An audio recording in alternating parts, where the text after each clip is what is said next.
welcome to another episode of Insync Presents. Today we're joined by a special guest, Shireen from Your Vision Events. How are you? I'm fine, how are you? I'm good. I see you're wearing your brand. Yes, Your Vision Events. Do you want to give a shout out? You can find us on Instagram, Your Vision Events Your Vision Events _UK or Your Vision Events _kitchen. So do you want to tell us exactly what it is you do? So Tell us a bit about yourself. Okay, so about me, I basically started the first part of the company, which was baking, just because I was pregnant with my child and I wanted something to do in my maternity time because I was bored, and I thought, let me just try and bake some cakes. I always liked decorating also. So we started with the baking, the cakes were going well, and then I had a friend that said to me one day, can you come and do an event for me? So they were like, oh, we like the way you do parties, we like the way you always doing up the balloons. So I was like, okay, cool. Did the balloons. I mean, for me, it wasn't the best, but they liked it, and I thought, okay, maybe I could start it. So in its entirety, Your Vision Events is a collaboration of cakes, so cakes and sweet treats, anything from wedding cakes, birthdays, baby showers, and then you've got balloons, so you can just order balloons, so that could be for any event, like an opening of a shop or opening of a new business. And then you've got the decor side, like tables and chairs and backdrops and all sorts of displays for christenings and baby showers and weddings. So that's basically what the business is in its entirety. You cover all angles. All angles. So anything you thought of, okay, let's say you're having a wedding and you need cutlery, we've got it. If you needed plates, we've got it. If you needed a menu with gold foiling, we do it. So we've got a calligrapher on board who obviously helps us out in terms of creating menus and creating thank you cards, gift cards, everything. So anything you need for a party, we cover it. Do you deliver? We deliver. They deliver. We deliver, and we've obviously adapted a lot of our processes now due to COVID-19. So we can actually do like contact-free delivery packages. So you could have your balloon structure delivered to your property without us actually having to make any contact with you. Just ring the doorbell, it's outside. In the box will be your party bags that we would have personalised, created for you, your cakes, everything. Okay, yeah? okay, look, and then she's baked us some treats. Yes. I feel to sample them on camera, but I'm not going to do that. I'll leave that to my co-host. If there's any left. If there's any left. So what I kind of want to ask is, obviously, you've kind of mentioned how you got into it. Yeah. Obviously, as a pregnant woman. Oh, it was so hard. 1 minute you're hot, 1 minute you're cold. 1 minute you're hot, 1 minute you're cold, 1 minute your back hurts, your ankle swollen. Yeah, it was horrible. But it gave me the drive because... But what kind of made you choose baking? I love cake. Okay. So I love cake, and I just couldn't be bothered, and I liked only one particular cake. I liked Hummingbird. Shout out to Hummingbird. Red Velvet. So I used to always go to Hummingbird Red Velvet and Lola's cupcakes. And then I was like, do you know how much money I'm spending? There was a time where I looked at my statement and every week there was cake. Yeah. That was my pregnancy craving. And a good friend of mine sent me to Hummingbird one time, told me it's like a 10-minute walk. It ended up being a 20-minute. I'm not going to mention any names, Jodi. 20-minute walk, sent me to Hummingbird. Oh, what, inside? One slice of cake. What was it? Lemon raspberry. That's the one. Lemon raspberry. Yeah, that's really nice though. It was worth the walk, wasn't it? You cannot honestly say it wasn't. Not for me. Okay, sorry. Well, with Your Vision, you could obviously order that and we could deliver it to you. So, you no longer have that worry. That's it. All right. So, how long have you been doing it then? Okay, so honestly, I've been doing it on and off. So because... Well, you're never really off when you say on and off. You're never really off, but obviously probably we'll get into the hiccups and hindrances and issues that you have obviously having a business. But the main obviously issue, I couldn't afford to basically be pregnant, not having a steady enough income every month to continue doing events. And I didn't really understand how the business worked when I first did it, because like I said, I threw myself into it because someone said it was a good idea and I did well. But when it came we'll get to that later, don't worry. When it came to everything in its entirety, I was like, okay, I'm not ready. I thought I was ready, I weren't. So I stopped because I thought I need to come back when I'm good and I know what I'm doing in its entirety. Okay. When you first started, did you feel that you got much support? Oh, no. I would say I got support from family and friends, which were, you know, close, my intimate, my mum, my dad, my siblings, my really close best friends and partners. But outside of that, the support wasn't there. Even in getting just company suppliers to help, they kind of wanted to take people on who already had a running business, and I'm like, well, how am I supposed to get anywhere if you want me to show you 2 years trading account? See, we done a pod once on sort of when you're starting a business, how it's not necessarily your friends you should be aiming for. It's not necessarily your friends who's going to be buying your products. I mean, they might support, like, that's your little promo, their WhatsApp status or whatever. But when it comes to buying time, it's not them that's got to be the ones, that's and it. that is true. Did you find that you expected your friends to kind of buy and it wasn't, so you're getting disappointed and disheartened? I didn't, you know, I didn't have the expectation that my friends would do, simply because I had actually put out that for my friends and family, I would do. So, for example, if it was my friend's birthday, if it was your birthday, Michael, and this was a few years, the whole works and this was the I want a crown on my head. So we would have given you that, and what the agreement I made with all my friends and family, and the only reason why I did this is because, like I said, when we started the business, I couldn't afford cash flow wise to pay staff, so I had friends and family coming to help me set up. So they would that's all, where you got the support. so they would all have T-shirts on. They'll take time out of their busy Saturday, and we'll arrange cars, and they'll all help. And in return, I said if they ever had an event or a birthday, all they had to pay for was just the products themselves. So what it cost for the balloons, not what it cost for the balloons plus the labor plus the delivery. So I didn't have the expectation, because my expectation came from them actually helping me physically rather than purchasing the goods from me and the services. So do you feel it's good to kind of, for anybody else in terms of just starting up a business, do you think it's good to temper your expectations from friends? Yeah, I think definitely you need to adapt your expectations from your friends. I don't think you shouldn't have expectations, because if they are your friends, they want to see you success, they want to see you strive. But I would say that you need to adapt. So don't always expect that they're going to buy. Maybe they may be the person that helps you package all your goods before you deliver them. Maybe they're the person that mixes the buttercream and cracks the egg. It's not always going to be in the manner that you believe is, okay, this is support, like financial, or they're putting money in my pocket.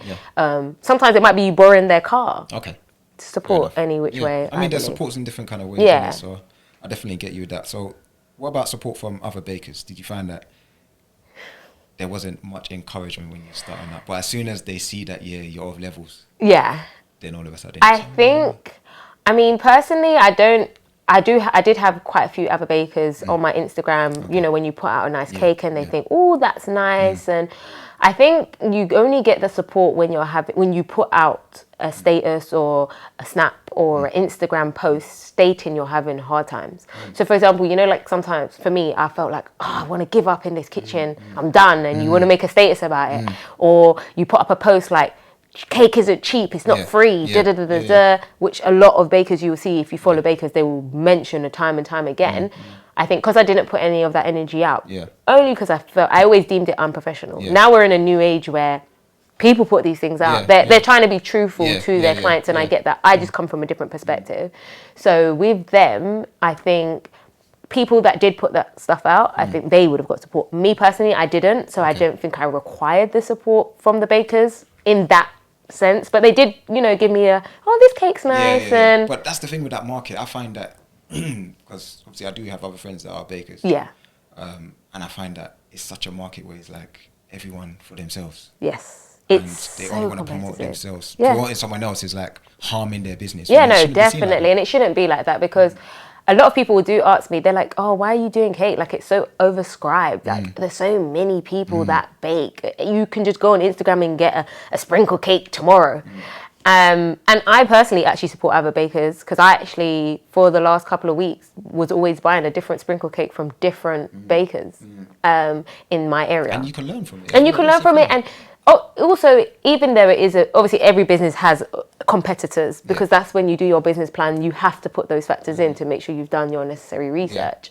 And I just felt like I don't see them as competitors. I just feel like they are in this with me. Yeah, that's it. Yes, my business is my business. Theirs is theirs. And if they can put something out that can help me, and if I could put something out that can help them, I would. And I do buy from other bakers all the time. I actually usually bake for other people, buy my own cake from everyone else. Yeah. I mean, I eat my own cake, but... That's the thing, and there's got to be times where you might not be able to fulfill an order. Right, so I'll pass them on. So I have a select, and that's why I also tasted a lot of cakes, because I like to be able to say to my clients confidently, well, I've had this cake and she's good or he's good, and they're local and their services to the service I would give you. Because sometimes you do get lots of orders and you can't manage, and saying no, I don't like to say no, but I like to say no with an alternative if I can. Always with a solution. With a solution. All right, so who did you target when you first started? Or what is your target now? In what regard? Like, obviously, you put your information out there. But do you have, like, anyone that you specifically... Or is there anyone that, in terms of repeat customers? Yeah, is there, like, a particular demographic? Or do you particular age group?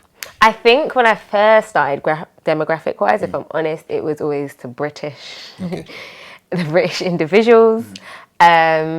And I think I only had like one cake on my whole list that I was like, okay, yeah, this is for the minority, which was rum cake. And they always, every Christmas, they always bought it. Age group, you know, anything from 18 up to, I say 50, 60, not limited to 60, but to 60. And purely because I was going with the time. So obviously there was a time where everyone had Facebook. Everybody had Facebook. Now my grandma has Instagram. So I can't now eliminate that age group. It has to keep going up because she's now got Instagram. I saw one of your cakes that you done the other day. It was it the Hennessy or the Courvoisier one? Yeah, it was a Courvoisier cake. And it just looked like it looked mad. That cake. Did it actually have? It had Courvoisier flavour inside it. That's something I've always tried to work on getting. Okay, you see Manny's face is just like... And that's the thing. And that is the thing as well. When it comes to like certain cakes, I feel like, you know, drink cakes, especially like liquor cakes. So, you know, I did a Gordon's gin cake. That also is a typical demographic. Not a lot of people drink gin. It's a very English drink, you know, Pimm's as well, those type of drinks. And then you've got, you know, Hennessy and Courvoisier and Jack Daniels. Those are the darker liquors. So I think in terms of your initial question with target, yes, when I first started, I only targeted, I was like, I want British, English people. You know me, I'm a marketer, so like... Because, and I was like, you know what, like I said, there was a time where I felt like those are the people that will buy. I feel like within our own communities, within our own minorities, we are the type of people that will scorn ourselves. So we'll be like, I'm not buying from them because it's too expensive. Or in the terms of friends, you would assume you get a discount because you're my friend. Whereas, don't worry, we'll get there. I felt like with the other races, with other people, I felt like, there was a chance that I would get more orders. They wouldn't question so much the costing of the cakes or the services. And that was really what it is. That's okay, so staying with the kind of marketing angle. Obviously, baking and cooking is such a saturated market. Yes, it is. Do you feel that... Oh, essentially what I want to ask is, what would make you stand out? Essentially, why should someone buy from you and not any other baker? And the truth is, they should buy from whoever they want.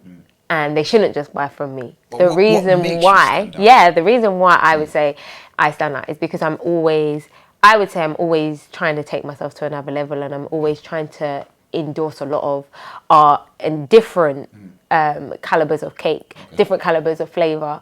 And I feel like I'm willing to always go above and beyond. And I know this probably sounds like typical customer service responses, but I genuinely love baking. Customer service 101. I know, right? I genuinely love baking. I have an interest, and cake makes me happy, genuinely.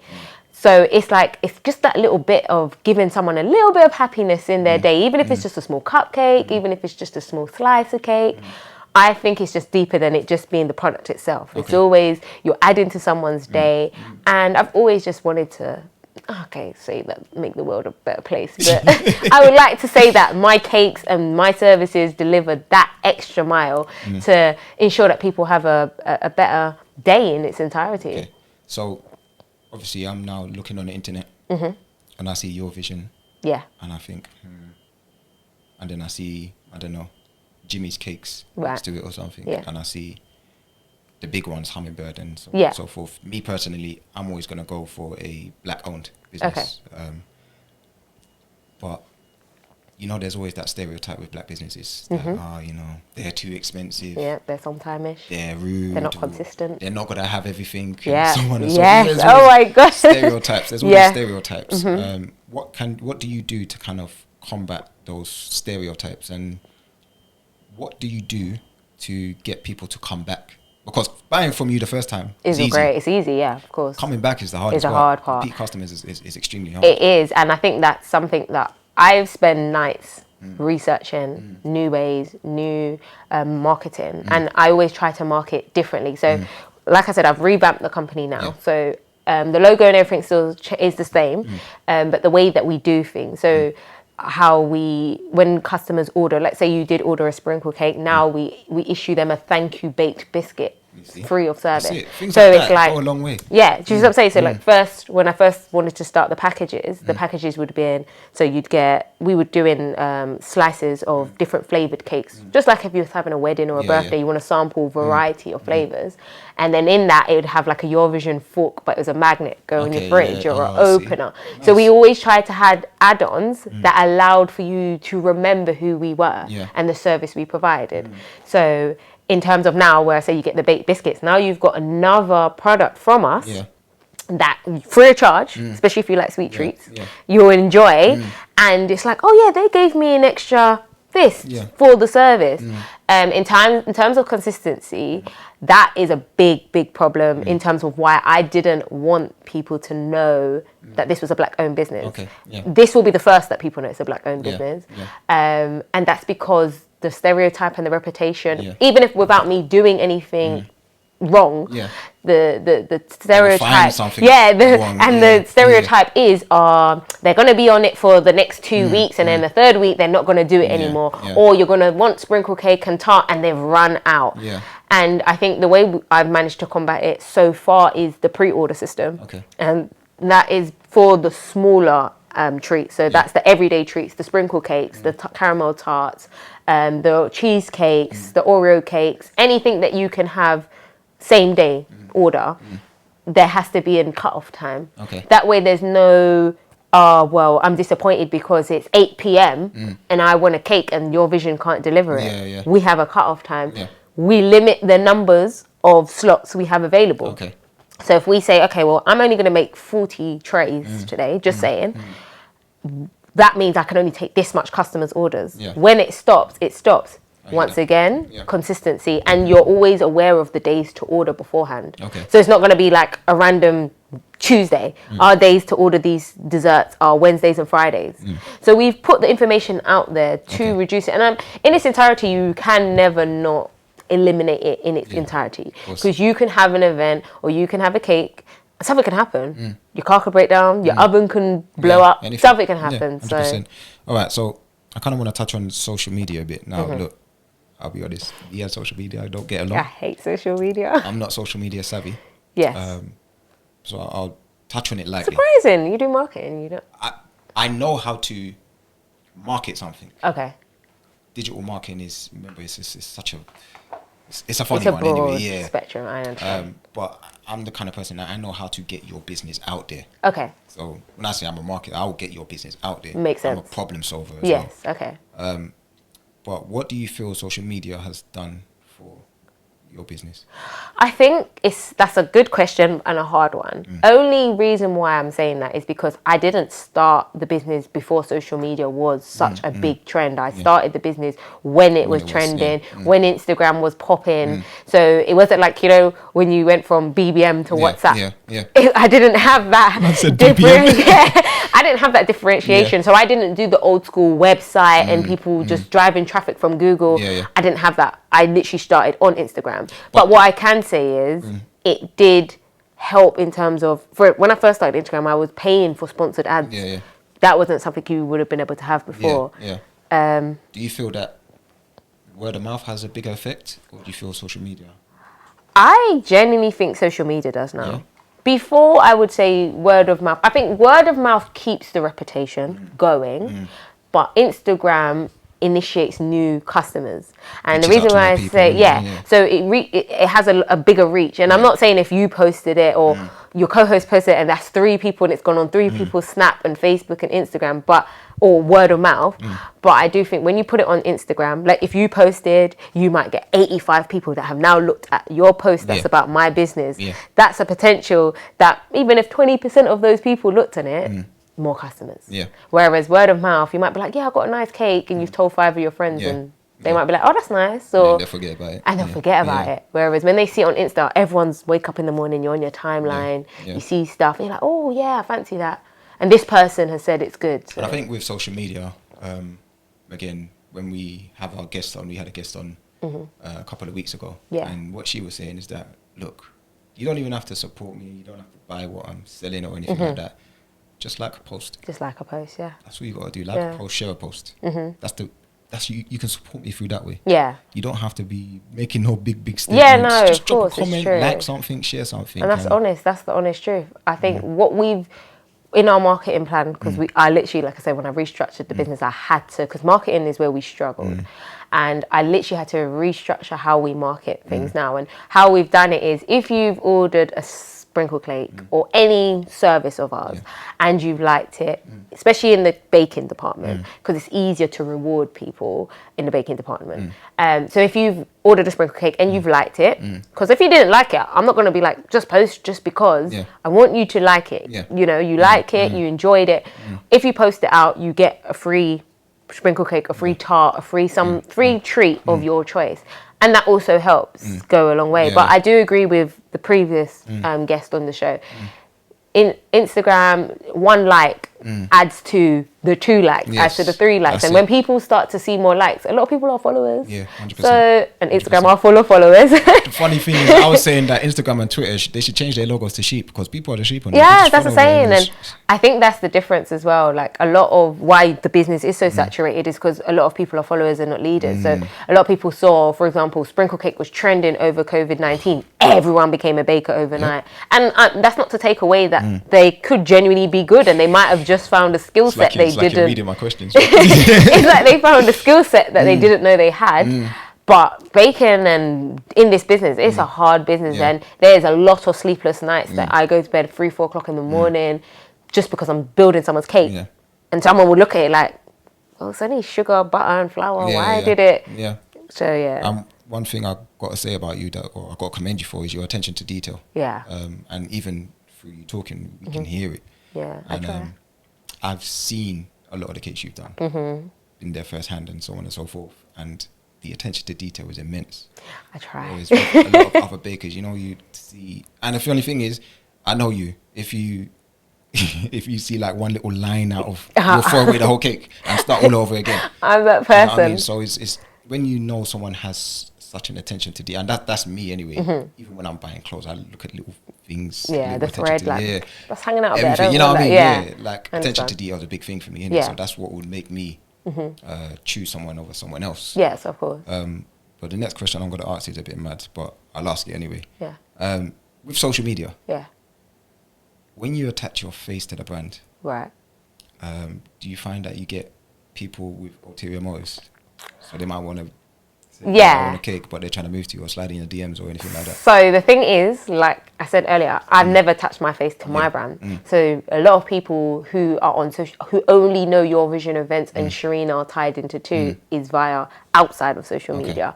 And I mean, there are a few people that know me personally on my personal Instagram where I did kind of promote my own business on my own personal page.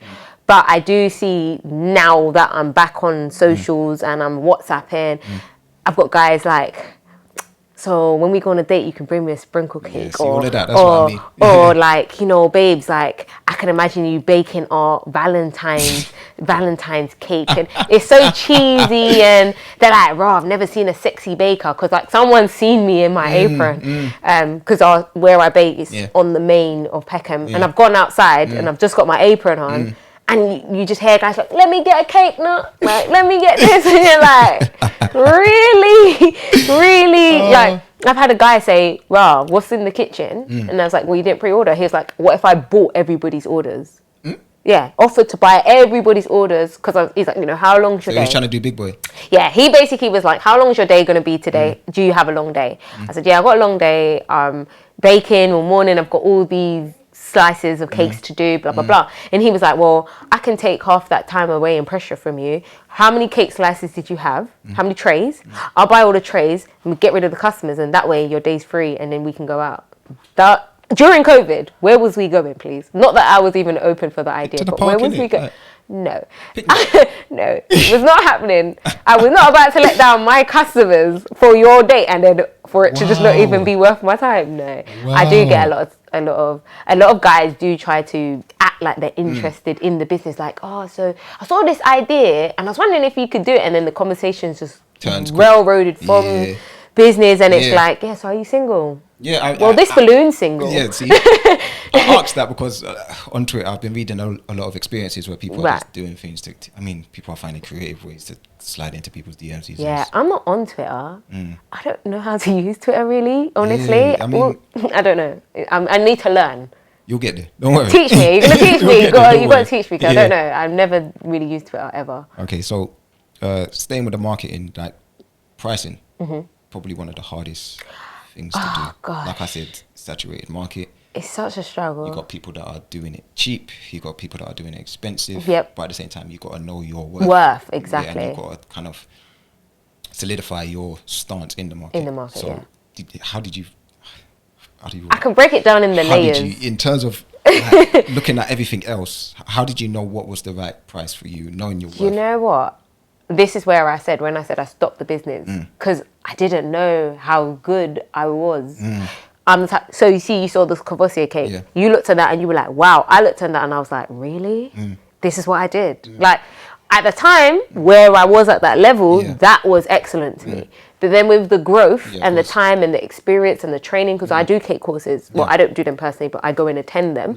And then I'd see where I can be at now, and I'm like, so this money needs to go up. So you might have paid back 2 years ago £75 for this said cake, but it's now £180. And I used to be like, oh, but how can I do that to my customers? Like, surely that's not right. It's not consistent. But with time growth, if you're with a business that is growing, that is active, that's keeping up with the times, the current trends, fashion, everything, your business is going to elevate. The products you use, the quality, they're going to get expensive. And you're going to have to make sure that you're ensuring that whatever you're putting out is matching that. And that was with me. So when I first started, I was marketing cakes silly, £25, and it was spent, and I was taking like 8 hours to do a £25 cake. At that point, what pound per hour am I even getting? But that's the thing, people just see the cake. Right. They don't know what's behind it. So if some people have come to me and they've shown me the craziest, for example, you might have seen I did a 3-tier unicorn cake, and it had a hole in the middle. For your daughter? For my daughter's birthday. Unicorn fanatic. Actually, 4th birthday. Oh my gosh. 4th birthday. Unicorn fanatic. Had a hole in the middle with a unicorn. Now, just to even get a cake, think of it logically, with a hole that you can see through in the middle.